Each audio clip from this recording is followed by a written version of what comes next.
জিকির কর মুমিনগণ হায়রে জিকির কর মুমিনগণ জিকিরেতে আল্লাহ রাজি আর রাজি নবী গণ আল্লাহ আল্লাহ আল্লাহ আল্লাহ জিকির কর জিকির কর জিকির কর মুমিনগণ হায়রে জিকির কর মুমিনগণ জিকিরেতে আল্লাহ রাজি আর রাজি নবী গণ আল্লাহ আল্লাহ হস্ত দিল সে বিবারে জিহ্বা দিল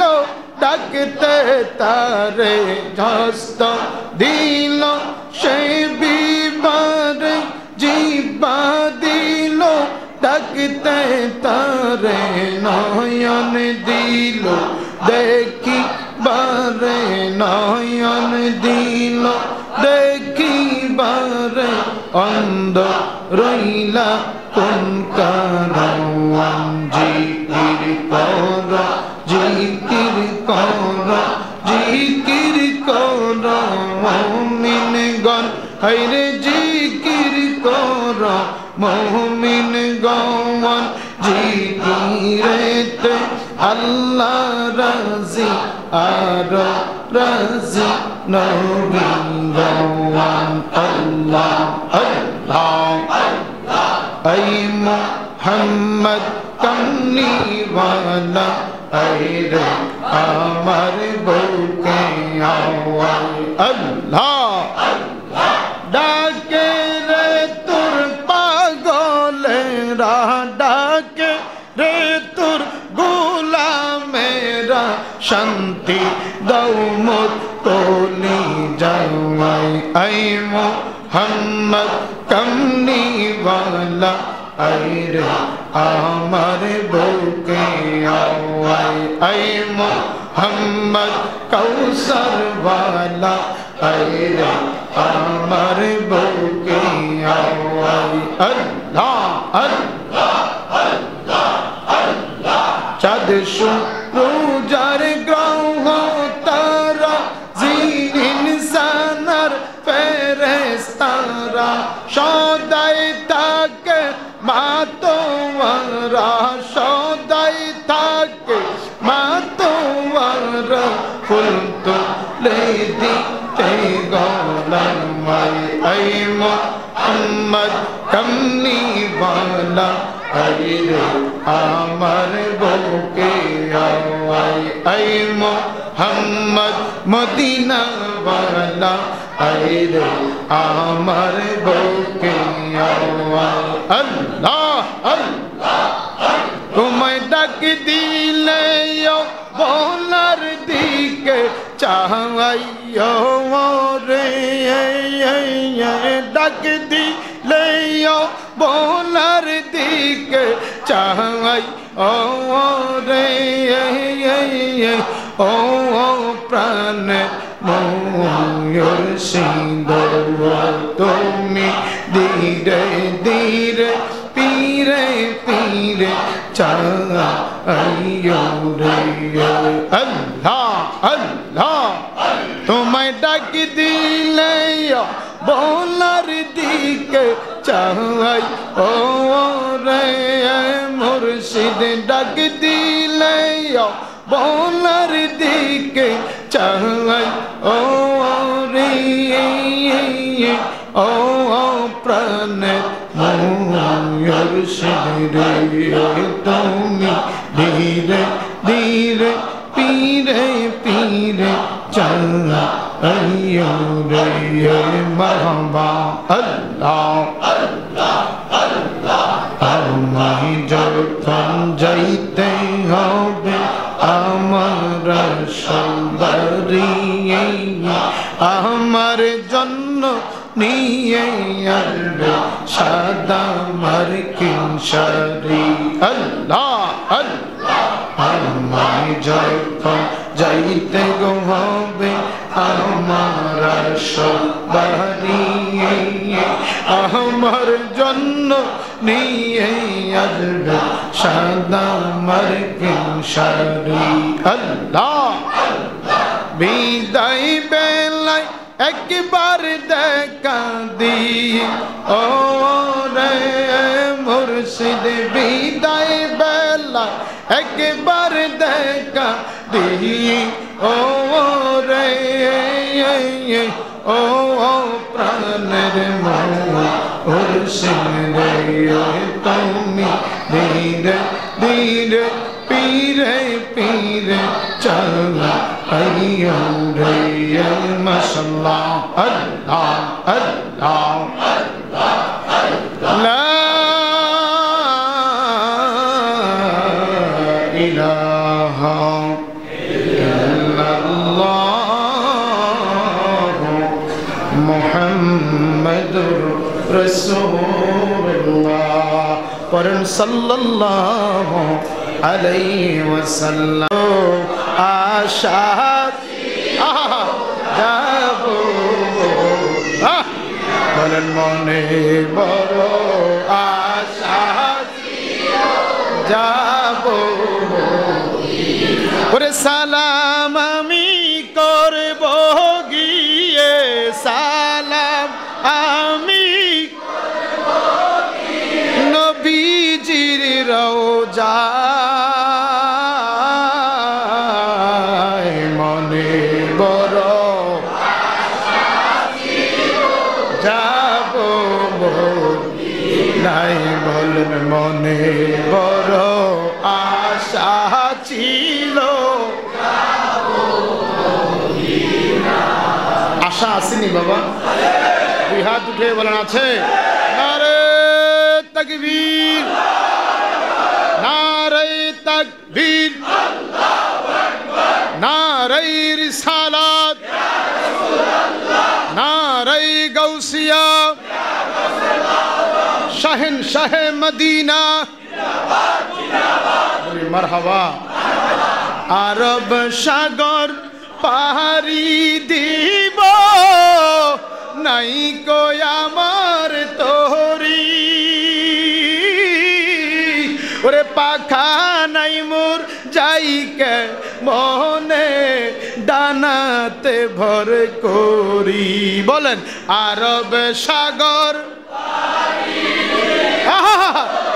নাই কই আমার তোরি ওরে পাখা নাই মোর যাইকে মনে ডানাতে বর আশায় আছে সম্বল নাহি আশায় আছে সম্বল করি কি উপায় মনে বড় যাব নাই বলেন মনে বড়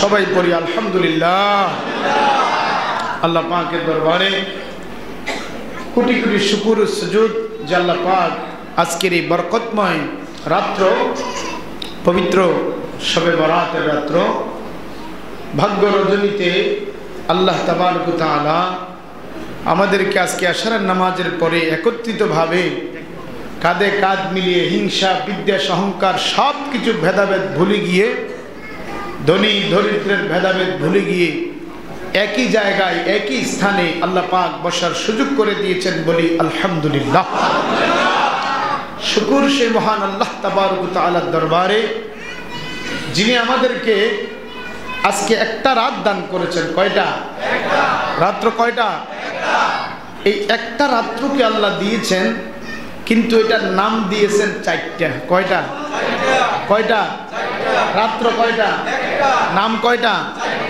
এটার নাম হচ্ছে ফার্সি ভাষায় শবে বরাত কি শবে বরাত আর আরবি ভাষায় হলো লাইলাতুল মুবারক এরপরে হাদিস শরীফের ভাষায় হলো লাইলাতুল নিসফি মিন শাবান আরেক আরবি ভাষায় হলো লাইলাতুস চেক। এটা আমরা চেক দেই না, ব্যাংকের চেক দেই না? চেক দিলে কি দেয়? টাকা দেয়। কি দেয়? আল্লাহ বলেন আজকে, নবীজি বলেন এই রাত্রের নাম লাইলাতুস চেক। এটা আরবি শব্দ, যেই শব্দের অর্থ হলো আল্লাহ পাক আজকে চেকের মাধ্যমে অর্থাৎ খাতার মধ্যে আল্লাহ বান্দার চাহিদা অনুযায়ী আল্লাহ তাকে নিয়ামত দান করবেন। সুবহানাল্লাহ। এমন একটি রাত্র আল্লাহ আমাদেরকে একত্রিত হওয়ার তৌফিক দান করেছেন। এই রাত্রটা পাই আমরা খুশি না বেজার? মারহাবা। ইমানি আওয়াজে বলেন খুশি না বেজার? এই রাত্রটা দিয়েছেন কে? আজকে আমাদেরকে ডাকতেছেন কে? আমাদের মনের আশা পূরণ করবে কে? আরো জোরে বলুন কে? আল্লাহ পাকের শুকরিয়া আদায় করে আরেকবার করি আলহামদুলিল্লাহ। লক্ষ কোটি দুরূদ ও সালাম, এর চাইতে আরো বেশি আল্লাহর পেয়ারা নবী, দুস্থ নবী, হাবিব নবী, আঁকে নামদার তাজদারে মদিনা, মক্কার মতি, মদিনার জ্যোতি, দুকুলের সাথী, ব্যথার ব্যথি, উম্মতের কান্ডারি মুহাম্মদুর রাসূলুল্লাহ সাল্লাল্লাহু আলাইহি সাল্লামের দরবারে যেই নবীজির খাতিরে আল্লাহ পাক আজকে শবে বরাতের মতো নিয়ামত উম্মতে মুহাম্মদের জন্য কিয়ামত পর্যন্ত আল্লাহ দান করে দিয়েছে। সুবহানাল্লাহ। এখন আসুন, আল্লাহ শবে বরাত কেন দিলেন? যে কোনো একটা জিনিস দেওয়ার পিছনে কারণ আছে না নাই? কথা বলেন না বাবা। ভাইয়েরা আমার, গভীর মনোযোগ। সময় কম, আমি আলোচনায় চলে গেলাম। একদিন রাহমাতুল লিল আলামিন মসজিদে নববীর বারান্দায় আসরের নামাজের পরে আল্লাহর নবী বসে বসে একা একা চোখের পানি ফেলায়া কাঁদতেছে। সুবহানাল্লাহ। একেবারে নীরব। হাদিস শরীফের মধ্যে আসছে কেউ ছিল না। আল্লাহর নবী রাহমাতুল লিল আলামিন মসজিদে নববীর বারান্দায় সিঁড়ির মধ্যে বসে বসে আমার নবী কাঁদেন। কিছুক্ষণ পরে হযরতে আবু বকর সিদ্দিক আমার নবীর কাছে আসলেন।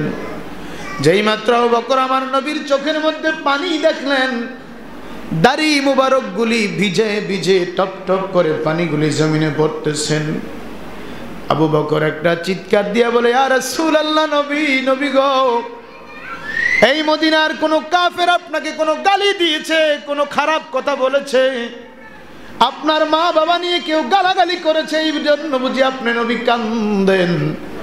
আমার নবী কোনো কথা বলে না, চুপ করে আছেন।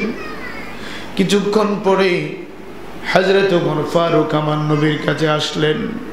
ইয়া রাসূলুল্লাহ, নবী গো, কোনো কিছুই বলেন না, আপনি বিনে বিনে কেন কাঁদতেছেন? নবী গো, আপনি বলেন, মদিনার কোন কাফের আপনি নবীরে কোনো গালি দিয়েছে? শুধু একবার বলেন। আমি ওমরের তরবারিটা হাজির ইয়া রাসূলুল্লাহ। আপনি নবীর কারণে নিজের বাবার কল্লাটা আমি আলাদা করে দিয়েছি। নবী গো, যেই বাবা আমাকে জন্ম দিয়েছে, পৃথিবীর আলো বাতাস দেখিয়েছে, আমার বাবা শুধু আপনি নবীর মা বাবা নিয়ে একবার গালি দিয়েছে, আমি ওমর সইতে পারি নাই। আমার তরবারি দিয়া নিজের বাবার মাথাটা আমি আলাদা করে দিয়েছি। আল্লাহু আকবার। আর জোরে করি বলেন আল্লাহু আকবার। নবী গো, ওই মাথা আপনার দরবারে আমি নিয়ে আসলাম। বললাম, নবী গো, এটা আমার বাবার কল্লা। আমার নবী বললেন, ওমর, তুমি এই কাজটা কেমনে করলা? তুমি না ইসলাম গ্রহণ করেছো, নিজের বাবাকে তুমি মেরে ফেললা। হযরত ওমর বলে, ইয়া রাসূলুল্লাহ, আপনি বলেছিলেন, লা ইউমিনু আহাদুকুম হাত্তা কুনা হাব্বা ইলাইহি মিন ওয়ালিদিহি ওয়া ওয়ালাদিহি ওয়ান নাসি আজমাইন। নবী, আপনি বলেছেন, নিজের জীবনের চাইতে, মা বাবার চাইতে, ছেলে সন্তানের চাইতে, ধন সম্পদের চাইতে, ও নবী, আপনাকে যদি ভালো না বাসা হয়, ওই লোকটা ইমানদার হয় না। ইয়া রাসূলুল্লাহ, তাহলে মা বাবার চাইতে আমি ওমর আপনি নবীর বেশি ভালোবাসলাম, এই জন্য নবী গো, আমার বাবার কল্লাটা আমি কেটে ফেললাম আপনাকে গালি দেওয়ার কারণে। আমার নবী কয়, ওমর, এতদিন তোমার নাম ছিল ওমর, আজ থেকে তোমার নাম হয়ে গেল ওমর ফারুক। আল্লাহু আকবার বলেন, আল্লাহু আকবার।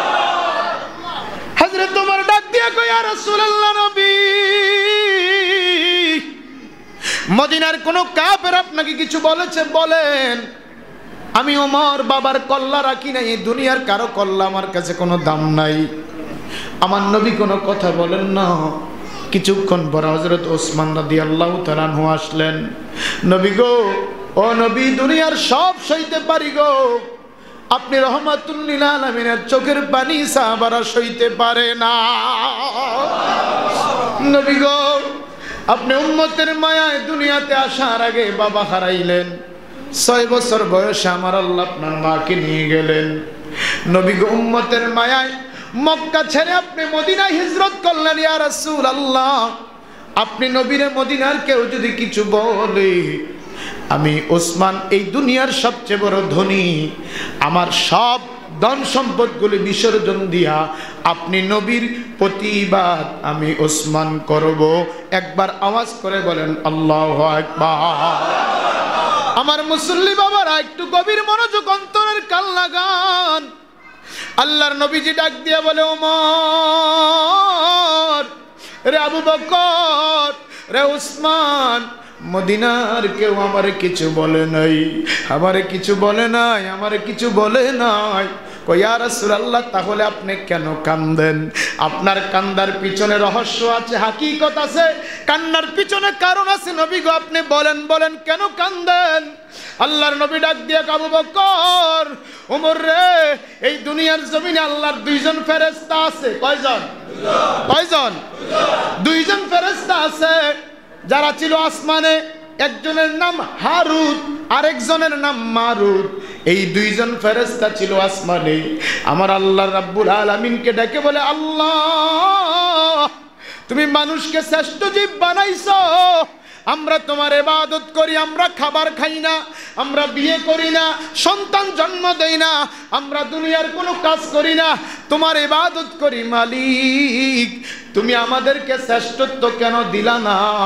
আমার আল্লাহ ডাক দিয়া কয়, ফেরেশতারা রে, আমার বান্দারা দুনিয়া পাইবে, তবু একদল বান্দা আছে আমি আল্লাহকে ভুলবে না।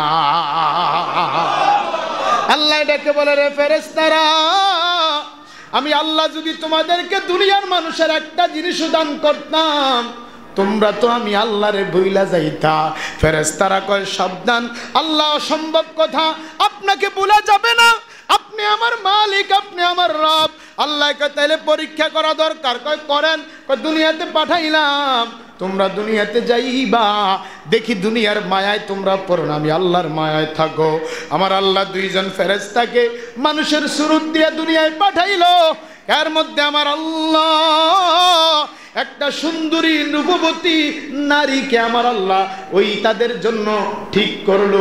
আল্লাহ তাদের জন্য একটা কৌশল অবলম্বন করলো। ওই 2 জন ফেরেশতা সুন্দর নারী দেখা ওই নারীর লোভে পড়ে গেছে না। আমার বান্দার এত রূপ দেখার পরেও আমি আল্লাহকে ভুলে না। তোমরা তো অপরাধী হয়ে গেলা, তোমরা তো অপরাধী হয়ে গেলা, তোমরা তো গুনাহগার হয়ে গেলা, তোমরা তো আসামি হয়ে গেলা। আল্লাহ এখন কি করবা? আমার আল্লাহ ডাক দিয়া কয়, এবার আমি তোমাদেরকে গুনার শাস্তি দেব। বলেন আল্লাহু আকবার। ফেরেশতারা ডাক দিয়া কয়, আল্লাহ। সবাই আমার সঙ্গে বলেন আল্লাহ। আরেকবার বলেন আল্লাহ। ফেরেশতারা বলে, আল্লাহ, আমরা একটা রূপবতী নারীর ভালোবাসা বলতে পারি নাই, আমাদেরকে তুমি মানুষের খায়েশ দিয়েছো, আমরা তো গুনাহ করে ফেলেছি, এখন আমাদেরকে কি শাস্তি দিবা? আমার আল্লাহ কয়, তোমাদেরকে জাহান্নামে জ্বালাইব। আল্লাহু আকবার। গুনাহ করলে কই জ্বালাইব? জাহান্নামে জ্বালাইব। ফেরেশতারা ডাক দিয়া কয়, মালিক, তোমার জাহান্নামের আগুন সইতে পারবো না। আমরা জানি তোমার জাহান্নামের কত ভয়াবহ, আমরা জানি তোমার জাহান্নামের আগুনের কত তাপ, আমরা জানি তোমার জাহান্নাম কত ভয়াবহ, কত খারাপ। আল্লাহ, ওই জাহান্নাম আমরা সইতে পারবো না। তাহলে আমার আল্লাহ কয়, যদি জাহান্নাম সইতে না পারো, তাহলে দুনিয়াতে আমি তোমাদেরকে শাস্তি দেব, তোমরা মানবানি? কই মানবো। কই কিয়ামত পর্যন্ত শাস্তি দেব? কই মেনে নেব। আমার আল্লাহ কয় তোমাদেরকে শাস্তি হইল জাহান্নামের আগুনে জ্বালাবো না, তবে তোমাদের পাগুলি উপরের দিকে দিয়া মাথাটা নিচের দিকে দিয়া আমি আল্লাহ বাবুই শহরে, আরবের একটা শহর আছে বাবুই শহর, ওই বাবুই পাহাড়ের মধ্যে আমার আল্লাহ দুইজন ফেরেশতাকে গ্রেফতার করলেন। গ্রেফতার কইরা তাদের পা গুলারে উপরের দিকে দিয়া মাথাটা দিয়া নিচের দিকে দিয়া রাখলেন। কিয়ামত পর্যন্ত এই শাস্তি তারা পাবে। একবার আওয়াজ করে বলেন আল্লাহু আকবার। জাহান্নামের আগুন থেকে বাঁচানোর জন্য তারা দুনিয়ার শাস্তি গ্রহণ করেছে কি? মাথাটা নিচের দিকে, পা দুইটা উপরের দিকে দিয়া ওই বাবুই পাথরের পাহাড়ের মধ্যে, এটা কোরআন শরীফের আপনার আলোচনা, এটা কোরআন শরীফের ইতিহাস। বাবুই পাহাড়ের মধ্যে দুইজন ফেরেশতাকে আল্লাহ বন্দি করে মাথাটা নিচের দিকে আর পা দুটো উপরের দিকে দিয়ে আল্লাহ শাস্তি দিয়ে রাখছেন। এই কথাটা আমার নবীর মনে পড়ে গেছে। হায়রে, দুইজন ফেরেশতা জাহান্নামের আগুন নিতে চায় না, দুনিয়ার শাস্তি কিয়ামত পর্যন্ত গ্রহণ করেছে, তাহলে আমার উম্মত কিভাবে জাহান্নামে থাকবে? এই নিয়ে আমার নবী কাঁদতেছেন। জোরে বলুন না সুবহানাল্লাহ। এই কথা যখন বললেন আমার আল্লাহ সাথে সাথে জিব্রাইলকে পাঠিয়ে দিলেন। জিব্রাইল রে আমার নবীর বলে দাও নবী উম্মত জাহান্নামে যাবে, এই জন্য কান্দে। আমি আল্লাহ নবীর উম্মতের জন্য একটা রাত্র দেব, যেই রাত্রটা যদি উম্মত পায়, এক রাত্র যদি ইবাদত করে, তার বিনিময়ে আমি আল্লাহ 450 বছরের নেক বন্দেগী দান করব। আমার আল্লাহ কত দয়া করলেন নবীর কারণে। নবীর উম্মত বাঁচবে 60 বছর, 70 বছর, 90 বছর, 100 বছর। আর একটা শবে বরাত যদি পায়, আমার আল্লাহ একটা শবে বরাতের বিনিময়ে 450 বছরের সওয়াব আমার আল্লাহ দান করবে। একবার আওয়াজ করে বলেন আল্লাহু আকবার। এবার এই লাইলাতুন নিসফি মিন শাবান, এই শবে বরাতের রাত্রে আম্মা জান আয়েশা সিদ্দিকা রাদিয়াল্লাহু তাআলা আনহা থেকে একটা হাদিস শরীফ রওয়ায়াত হয়েছে। মা আয়েশা বললেন, একদিন রাতের বেলায় আমি আমার নবীর নিয়ে একটা বিছানায় ঘুমায় রইলাম। হঠাৎ করে দেখি গভীর রজনীতে আমার নবী আমার বিছানার পাশে নাই। আল্লাহু আকবার বলেন, জোরে বলেন ইয়া রাসূলুল্লাহ। মা আয়েশা বলে, রাত গভীর হয়ে গেছে, অনেক রাত্রে আমি হঠাৎ করে ঘুম ভেঙে গেছে, ভেঙে দেখি আমার নবী আমার বিছানার পাশে আর নাই। জোরে বলুন না সুবহানাল্লাহ। মা আয়েশা বড় চিন্তিত হয়ে গেলেন, বড় আশ্চর্য হয়ে গেলেন। কিরে, আমার নবী যদি কোথায় যায়, আমি আয়েশাকে তো বলে যায় যে আমি অমুক জায়গায় যাচ্ছি, বা আমি বের হচ্ছি, বা আমি কোনো সাহাবার বাড়িতে যাচ্ছি, বা আমি কোনো জায়গায় যাচ্ছি। মা আয়েশা বলে, আমি আশ্চর্য হয়ে গেলাম, আমার নবী আমার কাছে কোনো কিছুই বলে নাই, আমি ঘুম ভেঙে দেখি নবী আমার পাশে নাই। আল্লাহু আকবার বলে। আম্মা জান আয়েশা বললেন, আমি বড় ভয় পেয়ে গেলাম, নবী কই? নবীর তালাশ আমি বের হয়ে গেলাম, সমস্ত বিবিদের ঘরে আমি তালাশ করলাম, না না, কোথাও আমার নবীরে পাওয়া যায় না। আমি কান্না শুরু করে দিলাম, হায় রে হায়, কই আমার নবী, আমার নবী কই? আমি আয়েশার না বলে নবী কোথাও বের হয় না। আজকে আমার নবী কোথায়? না জানি আমার নবী কোনো মুসিবতে পড়ে গেছে। আম্মা জান আয়েশা একবার হুজরার দিকে যায়, আবার দৌড় দিয়ে মসজিদের দিকে আসে। মসজিদেও নবীরে পাওয়া যায় না, ঘরের মধ্যে আমার নবীরে পাওয়া যায় না। আম্মা জান আয়েশা বড় চিন্তিত হয়ে গেলেন, কাঁদতে কাঁদতে চিন্তা করলেন, মাঝে মধ্যে না আমার নবী রহমাতুল লিল আলামিন গভীর রজনীতে জান্নাতুল বাকি গোরস্থানে জিয়ারত করে। আল্লাহু আকবার বলেন না। মা আয়েশা বলে, আমি চিন্তা করলাম নবী কোথায় গেল এত রাত, আমাকে তো বলে যায় নাই। আমি উঠে কি করলাম, জান্নাতুল বাকি মদিনা শরীফের পাশে গোরস্থান। সুবহানাল্লাহ বলেন না। মা আয়েশা বললেন, আমি জান্নাতুল বাকি গোরস্থানে গেলাম, যাইয়া দেখি রহমাতুল লিল আলামিন দুইটা হাত উঠাইয়া গভীর রজনীতে, চাঁদের আলোটা মিটি মিটি জ্বলে, কারণ 14 তারিখ পূর্ণিমা, চাঁদের আলো আছে না নাই? কথা বলেন আছে না নাই? অমাবস্যা নয়, এখন কিন্তু পূর্ণিমার সময়। আম্মা জান আয়েশা বলে, দুনিয়ার মানুষ রে, আমি দেখি পূর্ণিমার আলোটা মিটি মিটি করে জ্বলে, আর আমার নবী রহমাতুল লিল আলামিন দুইটা হাত উঠাইয়া আমার আল্লাহর দরবারে মুনাজাত দিয়া কান্দে।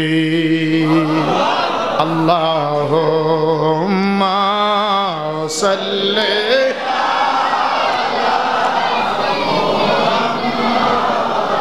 ওয়া আলা আলি সাইয়্যিদিনা আল্লাহুম্মা জোরে জোরে লা মুহাম্মাদ ওয়া আলা আলি সাইয়্যিদিনা। আজরাইল আছে সামনে দাঁড়ায়া, কখন জানি প্রাণটা নিবে কারিয়া। আল্লাহুম্মা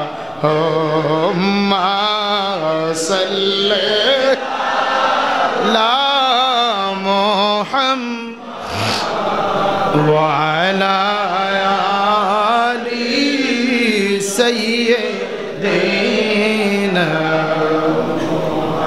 কান্দায়ো না কান্দায়ো না আমার নবীরে, কান্দায়ো আহা জোরে জোরে না আমার নবীরে, ওরে নবীরে কান্দাইলে কাঁদবা হাসরে। আল্লাহুম্মা